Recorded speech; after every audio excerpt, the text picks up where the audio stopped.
रुकती है और उसके कान में कुछ फुसफुसाती है, फिर एक फ्लर्टी अलविदा के साथ चली जाती है। वो वहां खड़ा सोचता है, ये लड़की सच में एक मीठी छोटी सी शैतान है।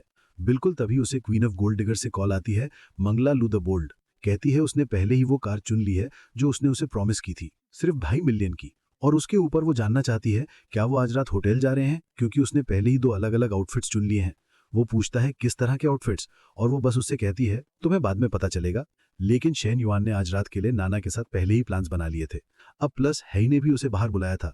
अब बंदा इन सभी चॉइसेस के बीच फंसा हुआ है। मुश्किल लाइफ। हाँ, इस बीच लैक्शो के यहाँ वापस उसकी बहन डिनर बनाने और उसे बुलाने का आइडिया ला रही है। हाँ, जेन्युइन बच्चा पजल लगता है, सोचता है उसकी बहन अचानक इतनी सपोर्टिव क्यों है, और अजीब तरह से वो लड़की भी दिमाग से ठीक नहीं लगती। वो कहती है जिस तरह से वो एक्ट करता है उससे उसे काटने का मन करता है, और फिर कहती है वो साफ है कि वो बस लड़के को टेस्ट करने के लिए इनवाइट कर रही है। शाओ एग्री करती है, थोड़ा हिचकिचाते हुए, और उसे एक मैसेज भेजती है। कहती है उसकी बहन ने सारी मदद एप्रिशिएट की और उसे डिनर के लिए इनवाइट कर रही है। अपना बंदा मैसेज पढ़ता है और सोचता है ये किस तरह का मैस बन रहा है। यहाँ तक कि एक टाइम मैनिपुलेशन का मास्टर भी इस सब को जगल करने में परेशानी में पड़ जाएगा। वो फैसला करता है आदमी ऑर्चर्ड में हर सेब नहीं काट सकता। इस बार वो है ही हुई और कोच मंगलू को मना कर देगा। अब वो दरवाजे पर है, आराम से अंदर आ रहा है, उन्हें थैंक यू बोलता है, कहता है जो भी वो खा रहे हैं वो खा लेगा, आखिरकार ये उनका घर है। इधर उधर देखता है, वो नोटिस करता है वो अभी अभी मूव किए हैं, लेकिन जगह पहले से ही अच्छी और साफ सुथरी लग रही है। वो पूछता है बहन कहाँ है, और वो कहती है वो अभी भी शावर में है। लेकिन फिर अचानक वो मुड़ती है और उससे कहती है और करीब मत आओ। वो कंफ्यूज है, ये क्या है, वो बस मदद करना चाहता है। वो इंसिस्ट करती है इससे कोई फर्क नहीं पड़ता, और उसे कहती है बस जाओ और लिविंग रूम में चिल करो।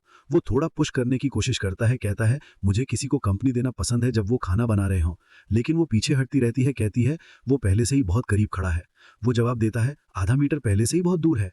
वो जानना चाहती है वो क्या करने की कोशिश कर रहा है, और वो बस करीब खींचता है, कहता है वो कुछ नहीं कर रहा। वो झुकता है और फुसफुसाता है उसकी बहन बाथरूम में है और शायद जल्दी ही बाहर नहीं आएगी। तुम्हें पता है औरतें कितना टाइम लेती हैं, एक गर्मी के झटके के साथ आपको पहले से ही पता है क्या होने वाला है। वो उसे जल्दी से किस करती है, लेकिन फिर पीछे हट जाती है, कहती है उसे डिनर बनाना खत्म करना है। कुछ देर बाद टेबल पर वो उससे कहता है यहाँ तक कि गॉर्डन रैमसी भी उसकी डिश से जेलस होगा। लेकिन ली मैन उसे काट देती है, उसे कहती है उसकी चापलूसी मत करो, और कहती है उसके पास उसके लिए कुछ सवाल हैं।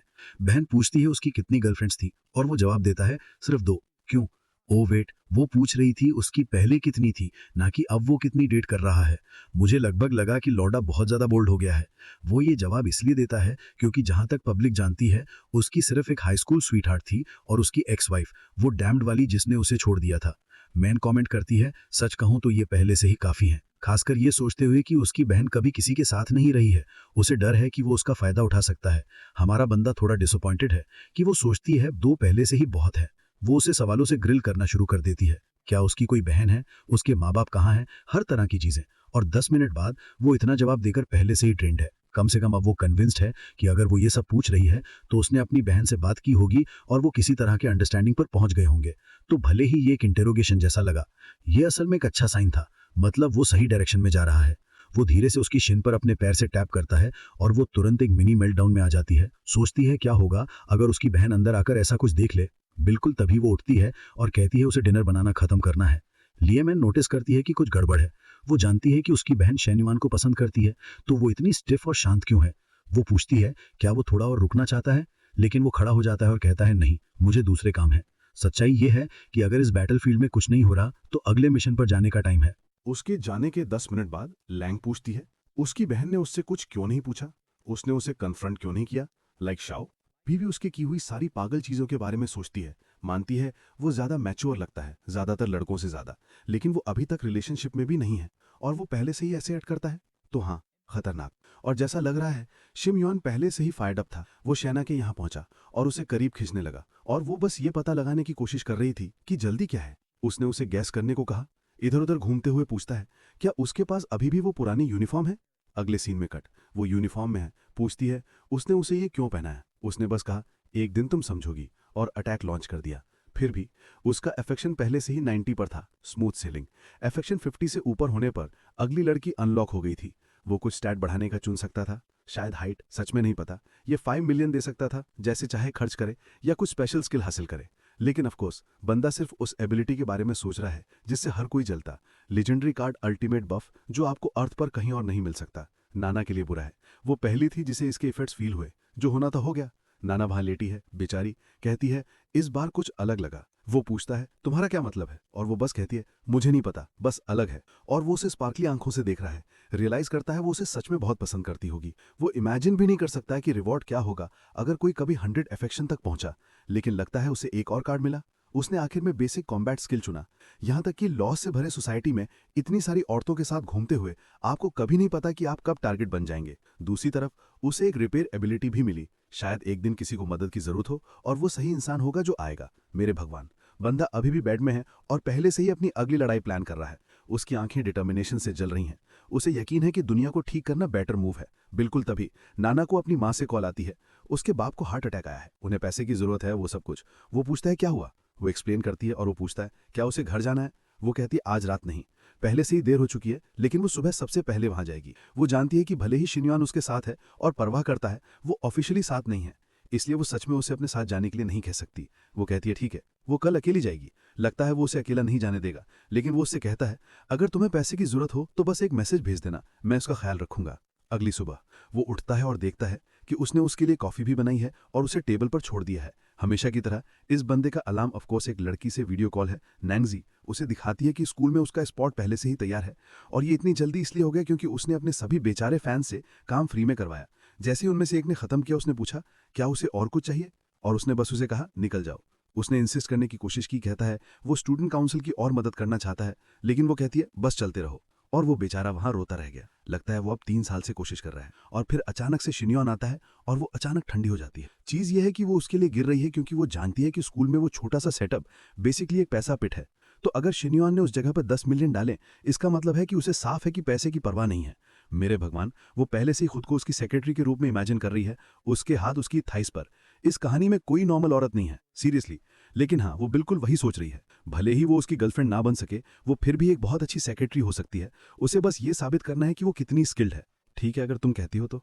कट्टू, नाना अपने माँ बाप के यहाँ पहुंचती है, पूछती है उसके बाप कहाँ हैं, वो हॉस्पिटल में थे, वो रेस्टोरेंट में क्यों हैं। उसकी माँ उसे कहती है अंदर आओ। ये एक सेटअप था ऑफकोर्स। वो कहती है वो उसे धोखा नहीं देना चाहती थी, लेकिन वो पहले से ही 27 की हैं और अभी तक उसका कोई बॉयफ्रेंड नहीं है, इसलिए उन्होंने एक यंग मैन को लाया, कोई फैमिली दोस्त, उसकी मदद करने के लिए। बंदे की माँ उसे इंट्रोड्यूस करती है, उसका नाम डोंग काओ है, और नाना को आजाद उनके साथ पीने के लिए इन्वाइट करती है। वो कहती है उनकी बहुत अच्छी बनेगी। वो आराम से बीच में बोलती है उसका बेटा एक कंपनी का मालिक है जिसमें दर्जनों एम्प्लॉइज हैं, साल में 10 मिलियन से ज्यादा कमाता है, एक अच्छी गाड़ी है, एक अच्छा घर है। बंदा उससे कहता है एग्जैजरेट मत करो, उसने बस BMW सीरीज 5 कस्टमाइज करवाई है, कुछ बड़ा नहीं। बोह बेचारा, तुम एक इम्पॉसिबल ओपोनेंट का सामना कर रहे हो। नाना कहती है वेल ये बिल्कुल बुरा नहीं है, बधाई हो। और अचानक से बंदा एक रिंग निकालता है। शुक्र है नाना के लिए नहीं था, वो बस उसे अपनी माँ को दे रहा था। कह रहा था ये आंटी के लिए एक छोटा सा गिफ्ट था। उसकी माँ खुश है और दूसरी माँ पहले से ही क्लाउड 9 पर है। कह रही है वो परफेक्ट सन इन लॉ बनेगा। उसका बाप बंदे से बात करना शुरू करता है, लेकिन नाना अपनी माँ को एक क्विक टॉक के लिए बेडरूम में ले जाती है। उसकी माँ उसे डांटती है, कहती है जब घर में गेस्ट हो तो उसे सीक्रेट्स नहीं रखने चाहिए। लेकिन नाना जानना चाहती है उसने उसे एक ब्लाइंड डेट पर आने के लिए क्यों धोखा दिया, ये सोचे बिना कि वो इसके बारे में कैसा फील करेगी।